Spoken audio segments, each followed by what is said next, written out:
10ஆம் ஆண்டு சுனாமி நினைவு தினத்தை முன்னிட்டு நாகை கடற்கரையில் சுனாமியிலிருந்து மீண்ட குழந்தைகள் தங்களுக்கு நிகழ்ந்த பாதிப்புகளை ஓவியமாக வரைந்தனர். கடந்த 2004 டிசம்பர் 26ஆம் தேதி ஏற்பட்ட ஆழி பேரலை எனப்படும் சுனாமி தாக்குதலில் ஆயிரக்கணக்கானோர் பலியாயினர். நாகை மாவட்டத்தில் 6000 பேர் உயிரிழந்ததாக மாவட்ட நிர்வாகம் அறிவித்தது.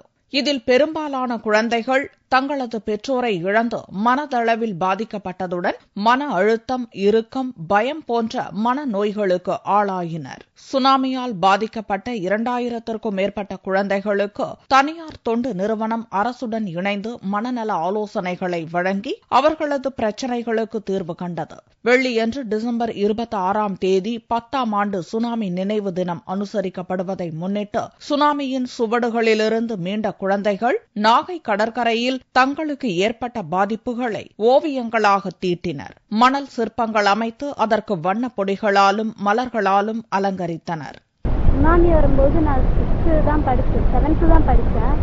அப்பெல்லாம் ஸ்கூல் போக ரொம்ப பயப்படுவேன். நான் எங்க அப்பா சுனாமியில இறந்ததுனால நான் எங்கேயும் போனது கிடையாது. சைக்கோட்ரஸ்ட் மூலியமா எங்களுக்கு நிறைய ட்ரீட்மெண்ட் கொடுத்தாங்க. ட்ரீட்மெண்ட் இல்லாம விளையாட்டு மற்ற வெளியூர்ல அழைச்சிட்டு போய் அவங்க கோச்சிங் நிறைய கொடுத்ததுனால எனக்கு எந்த பயமும் இல்லாம நான் ரொம்ப தைரியமாக வந்தப்ப நான் 5வது படித்தேன். எனக்கு 10 வயசு. இப்போ நான் பிகாம் ஃபைனல் இயர் பண்றேன். சுனாமி 10 வருஷம் ஆகி எங்க நினைவஞ்சலுக்காக நாங்கள் மணல் சிற்பமாக செஞ்சு அவங்களுக்கு நினைவஞ்சலி கொடுத்தோம்.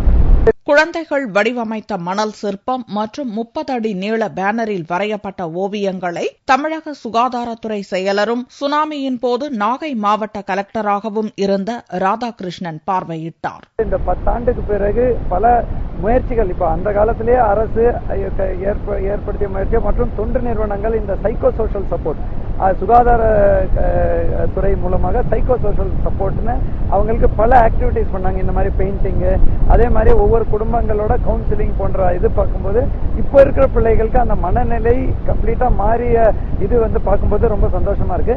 ஏற்கனவே இருந்த பிள்ளைகள் இப்ப வளர்ந்த பிள்ளைகளா இருக்காங்க.